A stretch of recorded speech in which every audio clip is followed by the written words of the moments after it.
Wootton, and I am a senior mobile developer at Aerobotics. So I am the tech lead for our mobile team. So I manage all our mobile projects and anything to do with data collection. I joined Aerobotics in the beginning of 2016. So I was studying before I joined Aerobotics. I graduated in 2015 and then started in March of 2016. Probably trying to convince myself to go to gym, or on the weekends probably just hanging out with my family.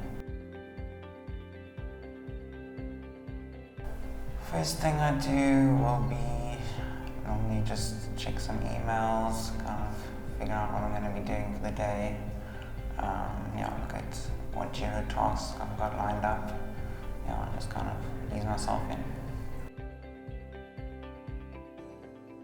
I think it would probably right now be my mom, because I haven't seen her for a couple of weeks.